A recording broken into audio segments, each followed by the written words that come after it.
ओम विष्णु ओम विष्णु ओम विष्णु ओम विष्णु। समस्त श्री विष्णु भक्तों को मेरा करबद्ध नमन प्रणाम।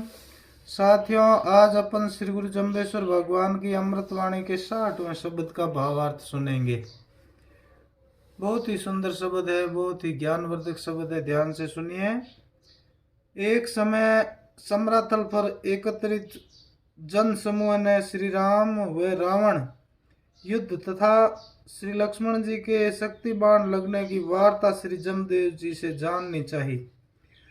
जन समूह ने प्रार्थना करते हुए कहा कि हे देव जी, आप ही तो जब राम रूप में थे, इसीलिए सभी कुछ प्रत्यक्ष देखा है।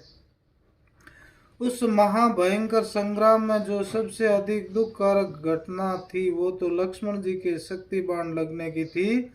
उसका आपने नजदीकी से अनुभव किया होगा, वही अनुभव हमें बतलाइए। अपने प्रिय भ्राता की मृत्यु दशा देखकर आपने भी तो विलाप किया होगा, वह कैसा कारुण्यमय दृश्य रहा होगा, हमें भी बतलाइए। तथा रावण ने पंडितों से अपनी मृत्यु का कारण पूछा था तथा पंडितों ने लक्ष्मण को ही कारण बताया था। उन्होंने कहा था कि जो यति ब्रह्मचारी सदाचारी होगा वही रावण को मार सकता है, तो फिर रावण युद्ध में विरत क्यों नहीं हुआ। तब श्री गुरुदेव जम्बेश्वर भगवान ने राम रूप दशा का वर्णन करते हुए ये शब्द सुनाया।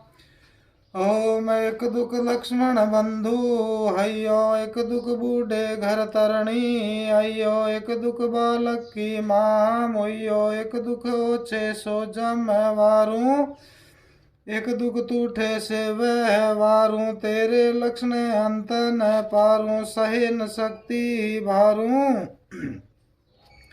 कहते परशुराम का धनुष जे पैयो, कहते दाव कुदावन जानो भैयो, लक्ष्मण बाण जिद सिर हयो, ए तो जूझ हमें नहीं जानो, जे कोई जाने हमारा नाऊ, तो लक्ष्मण ले बेंकूटे जाऊं, तो बिन उबाय पर धानो, तो बिन सुना त्रिभुवन थानो, काहुओ जे लंका लइयो, काहुओ जे रावण अयो, काहुओ जे सीता अयो, कहा करूं गुणवंतो भैयो, खल के साटे हीरा गइयो। इस प्रकार गुरु महाराज ये शब्द सुनाते हुए फरमाते हैं कि भगवान श्री राम उस समय मर्यादा पुरुषोत्तम थे। संसार की सभी मर्यादाएं निभाना अपना कर्तव्य समझते थे, इसीलिए एक छोटा भाई अपने बड़े भाई के लिए प्राण निछावर कर दे, वह भी लंका युद्ध जैसी परिस्थिति में, तो राम का विलाप करना अति उत्तम ही था। राम पुरुषोत्तम होने से विलाप करना भी अच्छी तरह से जानते थे, इसलिए बड़ी खूबी से विलाप किया था। वही यहाँ पर बतला रहे हैं। श्री राम विलाप करते हुए लक्ष्मण से कह रहे हैं, हे भाई लक्ष्मण, दुनिया में दुख कई तरह के होते हैं, इनमें से एक तो भयंकर दुख तब होता है जब भाई की मृत्यु हो जाती है।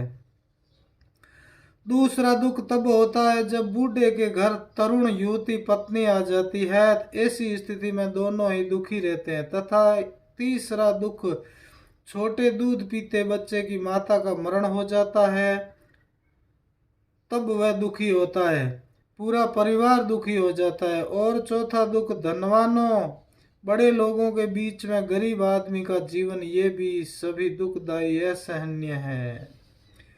गुरु महाराज फरमाते हैं, पांचवा दुख यह भी है कि कोई आदमी टूट चुका है, जिसका धार्मिक नैतिक पतन हो चुका है, उससे व्यवहार मेल मिलाप रखेगा तो वह सदा ही दुखदायी होगा।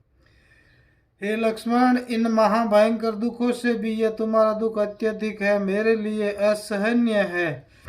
तो यह मेघनाद की भारी शक्ति सहन नहीं कर सका, मूर्छित हो गया, तुमने कौन सा दोष किया था।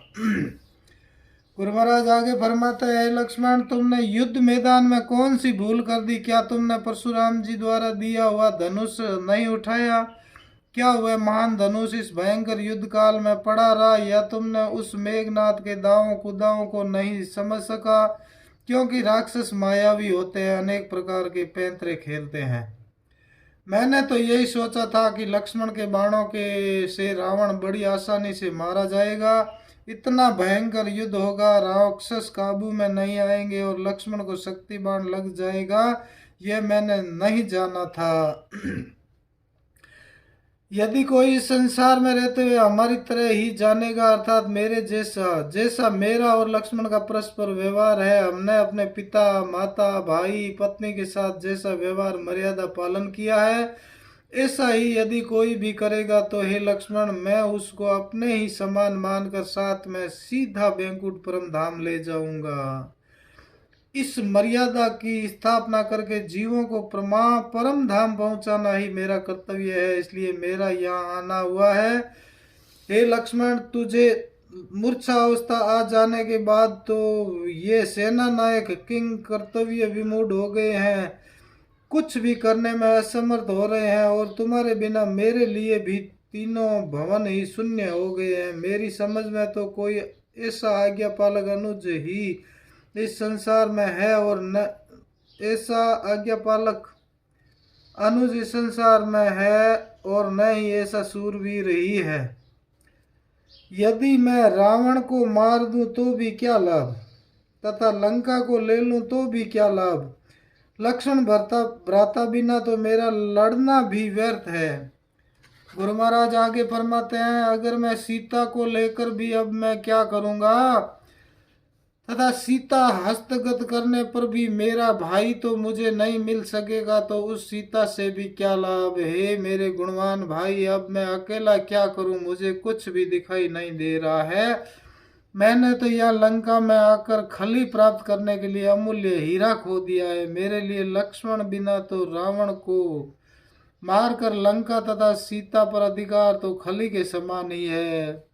कहाँ तो अमूल्य रत्न हीरा रूपी लक्ष्मण तथा कहाँ यह विजय रूपी बेल तेल विहीन खली है। यह तो सौदा घाटे का ही हो गया है। इस प्रकार गुरु महाराज ने ये शब्द सुनाया। बोलो श्री गुरु जम्बेश्वर भगवान की जय, श्री विष्णु भगवान की जय। बंधुओं, बहुत ही सुंदर शब्द है, इसको बार बार सुनिए और मनन कीजिए। आप मेरे YouTube चैनल को भी सब्सक्राइब कर दीजिए और अन्य बंधुओं तक पहुंचाने के लिए शेयर भी करते रहिए। बोलो श्री गुरु जम्बेश्वर भगवान की जय।